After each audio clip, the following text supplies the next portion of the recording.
Assalamualaikum warahmatullahi wabarakatuh. Saya Gilang Putri Ramadhani dari kelas 10-2. Matahari sedemikian tenang, sedemikian menghibur di iklim yang dingin, sedemikian kejam manggung di iklim yang panas, sehingga tak heran banyak bangsa yang memujanya sebagai dewa.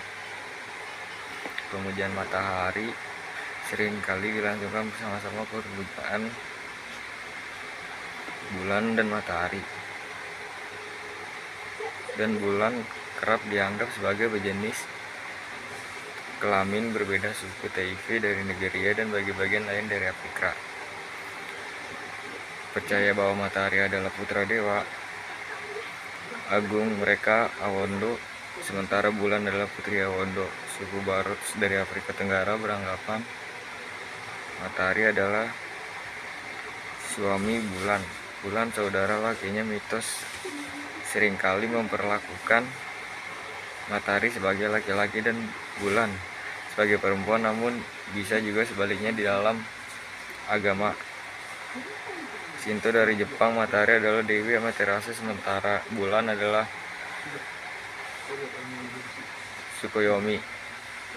Peradaban akbar yang berkembang di Amerika Selatan dan Tengah sebelum orang-orang Spanyol tiba pada abad ke-16 memuja matahari. Bangsa di Andes percaya bahwa matahari dan bulan merupakan nenek moyang mereka. Bangsa Aztec di Meksiko memiliki banyak dewa yang sama dengan peradaban yang lebih tua di wilayah tersebut. Misalnya bangsa Maya, beberapa dewa mereka berhubungan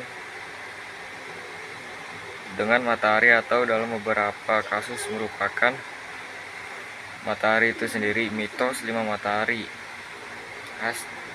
Aztec menyatakan bahwa ada 4 dunia sebelum yang sekarang, masing-masing dengan mataharinya sendiri. Keempat dunia itu dulu hancur secara bergantian akibat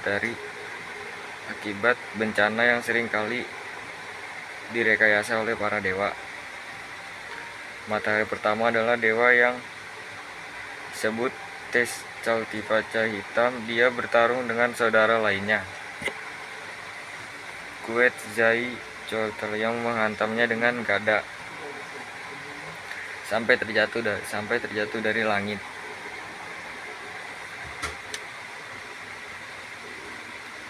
Setelah masa kegelapan tanpa matahari, Quetzalcoatl menjadi matahari kedua. Jadi matahari kedua sangat murka. Tezcat mengubah semua manusia menjadi monyet, dan semua monyet itu ditiup pergi oleh Quetzalcoatl yang lantas dari posisi matahari kedua. Dewa Talok lalu menjadi matahari ketiga karena Tezcat membawa lari istrinya, yaitu Hikmet. Tezcat mengajukan dan menolak mengizinkan hujan turun. Diberi hujan dan tolak mengizinkan muak dengan Penmin menghibah mereka, sehingga dia turunkan saja hujan api membakar dunia dan para dewa. Harus mulai dari awal lagi. Matahari keempat adalah istri baru Talok, Cal. Namanya Cal. Awalnya dia bekerja dengan baik, namun perlu menggunakan kata-kata dengan cara khusus dan begitu pula dengan saya di buku ini. Jangan risaukan apakah mobil dan komputer benar-benar benda biologis. Poinnya adalah kalau hal dengan kadar kerumitan seperti itu ditemukan sebuah planet yang tanpa ragu kita mesti menyebutkan bahwa ada atau pernah ada di kehidupan di planet itu. Mesin adalah produk langsung benda kehidupan kompletis dan rancangannya berasal dari benda hidup dan merupakan ciri adanya kehidupan di sebuah planet. Begitu juga dengan kastil, kerangka, dan bangkai. Tidak satupun planet, begitu juga dengan tidak satupun ahli biologis sering menggunakan fakta bahwa evaluasi telah terjadi dan bahwa semua makhluk hidup itu bersepupu satu yang lain. Akan tetapi sebagai ahli biologis memang meragukan teori tentu Darwin mengenai seperti apa evaluasi terjadi. Kadang hal ini ternyata hanya berupa perbantakan soal kata-kata. Teori evaluasi bersalah misalnya bisa direpresentasikan sebagai teori anti-Darwinin. Akan tetapi seperti saya, itu hanyalah variasi kecil Darwinis dan tidak patut mendapat mengenai teori-teori rival, tapi ada teori yang sudah pasti bukan merupakan versi Darwinisme. Teori-teori yang gembira melawan semangat dan Darwinisme. Teori-teori rival ini pokok bangsawan kita di abad ini, termasuk di dalamnya berbagai versi lamar, juga sudut-sudut pandang lain seperti netralisme, mutualisme, dan kreasilisme yang dari waktu ke waktu dimajukan sebagai alternatif bagi seleksi Darwinian. Cara gemblong untuk memilih mana teori yang pantas menjadi rival adalah dengan menelaah bukti-bukti tipe teori misalnya biasanya dan sudah sepantasnya ditolak karena bukti kuatnya belum ditemukan hingga kini, kendati upaya karena sudah dilakukan dan untuk beberapa kasus oleh orang munafik yang tidak ragu malu-malu memasukkan bukti. Ini saya akan menjalankan titik ini karena sudah ada begitu banyak buku yang menelaah bukti dan kesimpulannya. Barat ke dari sini hal ini menelaah bukti-bukti yang mendukung akan menentang teori-teori rival. Saya telah memakai pendekatan yang lebih teoritis. Argumen saya Darwinisme adalah satu-satunya teori yang diketahui yang pada prinsipnya mampu menjelaskan aspek-aspek tertentu kehidupan. Jika saya benar, ini berarti bahwa sekalipun tidak terdapat bukti nyata yang mendukung teori Darwin yang tentunya ada, kita masih bisa dibenarkan, bisa lebih memiliki teori ini ketimbang semua teori-teori rivalnya. Poin ini bisa ditafsirkan dengan prediksi saya, prediksi bahwa jika sebentuk kehidupan ditemukan di bagian lain alam semesta, seberapa asing dan ganjil anehnya pun bentuk kehidupan tersebut, matahari sedemikian tenang, sedemikian menghibur hewan. Lanjut ke bab hewan dan kita manusia termasuk dalamnya adalah hal yang paling rumit yang ada di semesta ini. Semesta yang kita ketahui tentunya merupakan potongan kecil dari semesta yang sesungguhnya.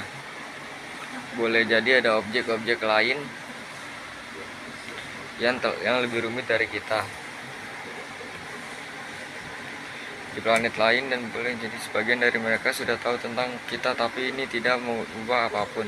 Yang ingin saya katakan, hal-hal rumit dimanapun pantas mendapatkan penjelasan yang sangat istimewa. Kalau kita ingin tahu seperti apa asal mula keberadaan mereka dan mengapa mereka begitu rumitnya, asal mula keberadaan mereka dan mengapa hemat saya, penjelasan untuk hal-hal rumit di mana saya di alam semesta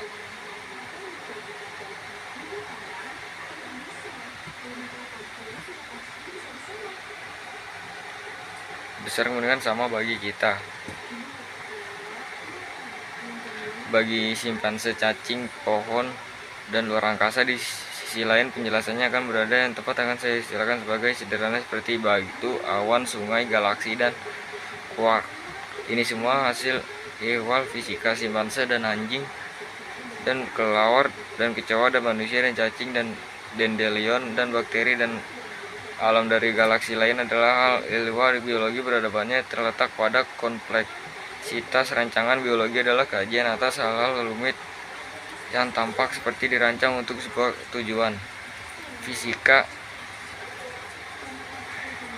adalah kajian-kajian hal sederhana yang tidak memancing kita untuk berpikir soal rancangan sederhana, yang tidak memancing kita untuk rancangan Sekilas artefak buatan manusia seperti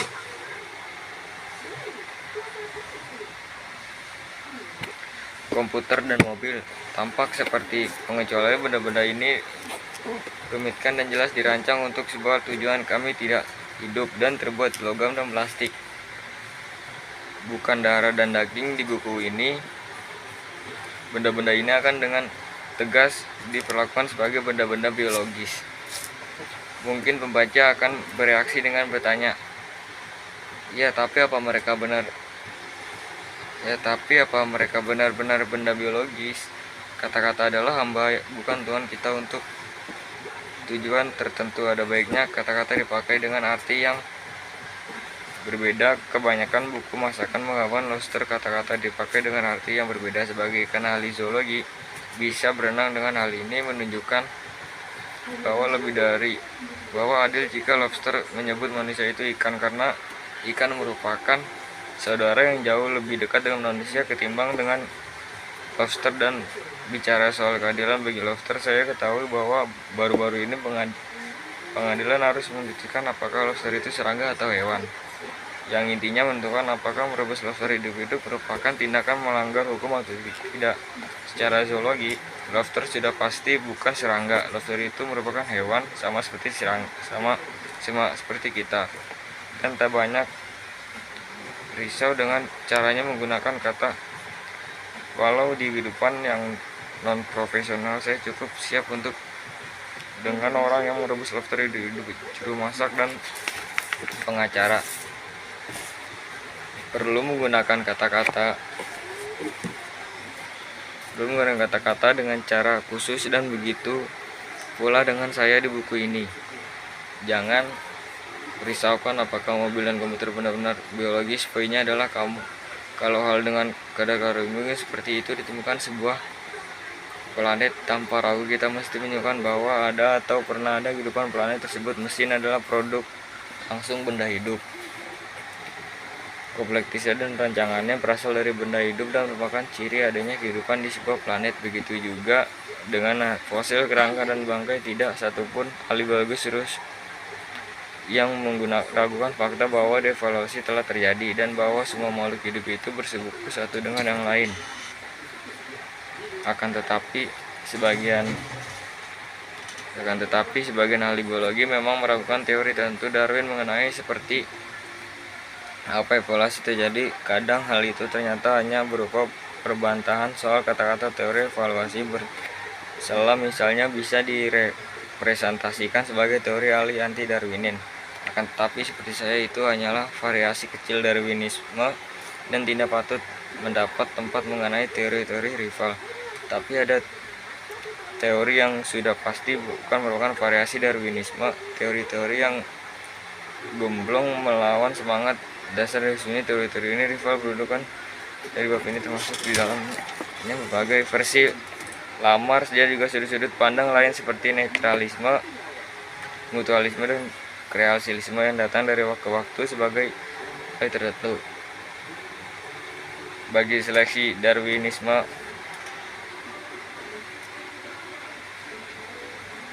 cara gamblang itu memiliki mata teori. Misalnya biasanya kan sudah sepantasnya ditolak dan bukti-bukti kuatnya belum ditemukan hingga kini. Terdapat upaya keras sudah dilakukan dan untuk beberapa kasus, kalau orang munafik yang tidak ragu malu memasukkan bukti. Ini saya akan menjalankan titik ini karena sudah ada begitu banyak yang bukti. Kesimpulannya berat kedarus ini alih-alih menelaah bukti yang mendukung atau tentang teori-teori rival, saya akan memakai pendekatan yang lebih teoristis. Argumen saya Darwinisme adalah satu-satunya teori yang diketahui yang menurut prinsipnya mampu menjelaskan aspek-aspek tertentu kehidupan. Jika saya benar-benar berarti bahwa sekalipun tidak dapat bukti yang nyata mendukung teori Darwin yang tentunya ada, kita masih bisa menggunakan berlebih teori ini ketimbang semua teori awalnya. Cuma benar-benar rivalnya pun ini bisa tidak pasti dengan prediksi. Saya prediksi bahwa jika sebentuk kehidupan ditemukan di bagian lain alam semesta, seberapa asing dan ganjil anehnya bentuk kehidupan tersebut. Terima kasih.